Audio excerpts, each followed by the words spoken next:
Good morning, this is X-Pulse AI Morning Mix. It's Thursday, March 5th.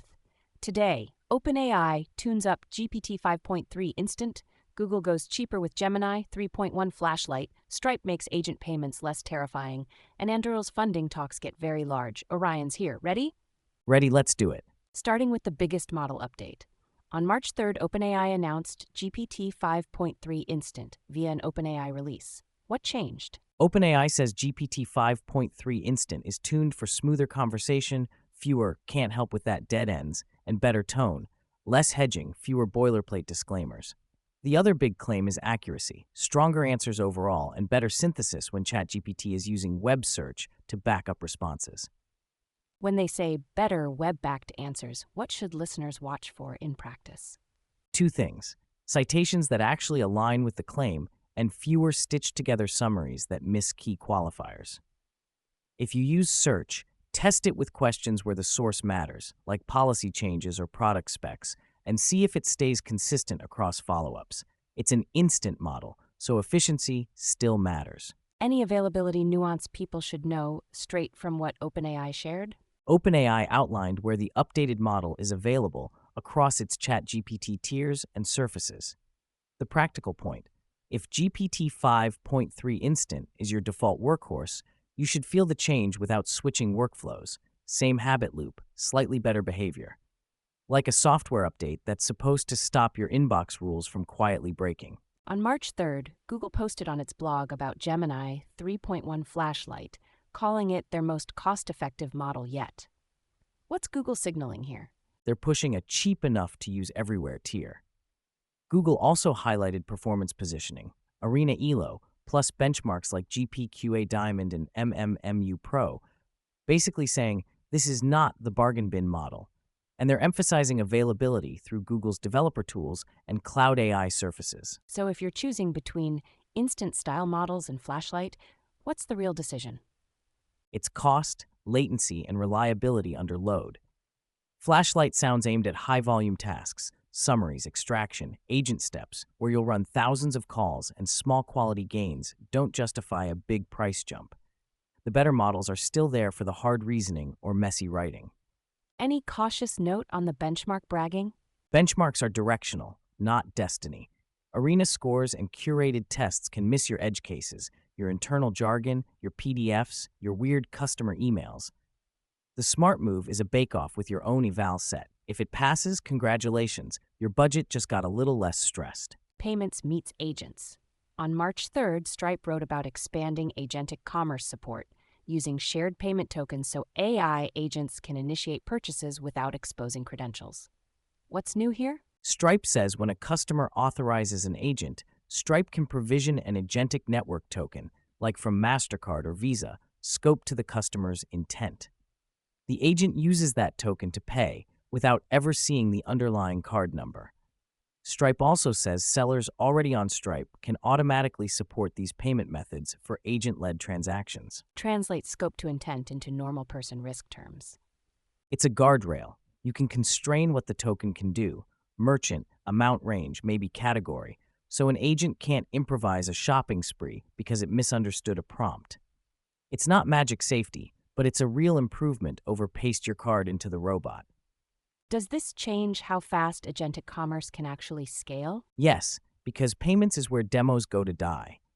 If authorization, credential handling, and chargebacks are sane, companies can ship agent workflows into real checkouts. The best agents won't just talk well, they'll be allowed to click buy safely, and that's a different level of adoption. Now the money. On March 4th, Axios reported Anduril is raising around $4 billion at roughly a $60 billion valuation, led by Andreessen Horowitz and Thrive, with Founders Fund and Lux participating. What stands out? Scale and momentum.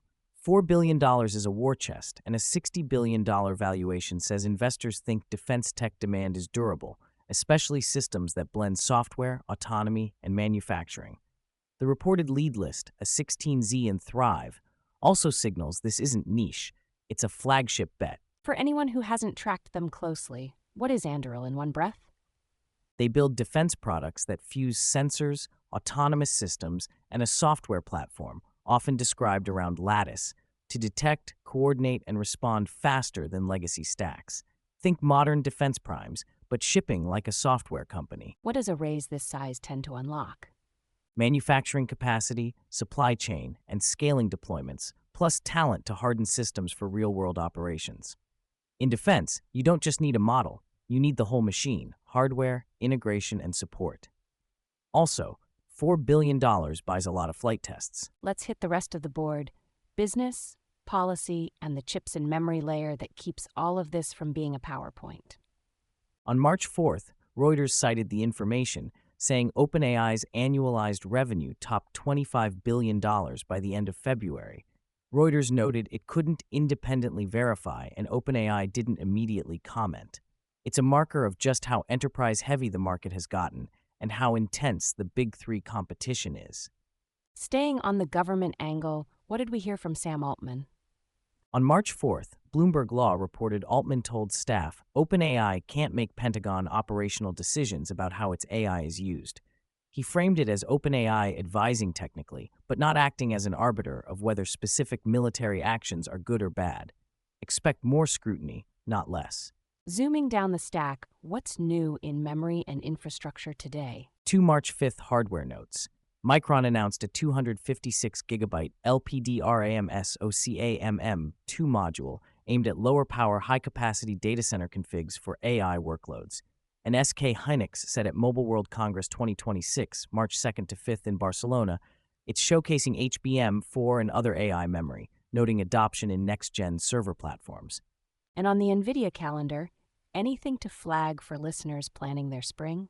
Yes. On March 3rd, NVIDIA detailed the GTC 2026 agenda, March 16th to 19th in San Jose, with Jensen Huang's keynote, plus tracks spanning accelerated computing, networking, and their physical AI robotics ecosystem. It's a signal that the platform story is expanding beyond chat into machines that move. One practical workplace feature before we go. What's happening in Google Workspace? On March 3rd, TechRadar reported Gemini in Google Workspace is rolling out conversation history in the side panel, so you can resume chats without re-explaining everything.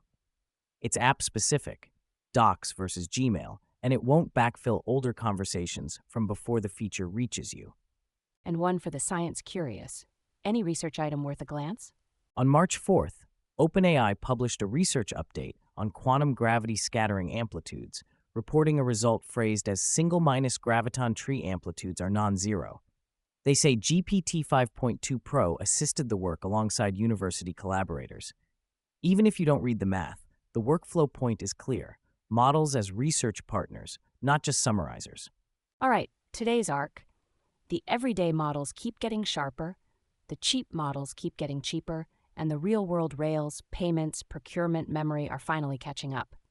If one theme keeps repeating, it's that AI is moving from words to workflows. And the winners look like the ones who can ship reliably at scale: model quality, cost controls, and the infrastructure to deploy without drama. That's it for XPulse AI Morning Mix. If this helped you stay ahead, send it to a coworker who's constantly asking, wait, what changed overnight? See you next time. Thanks for listening.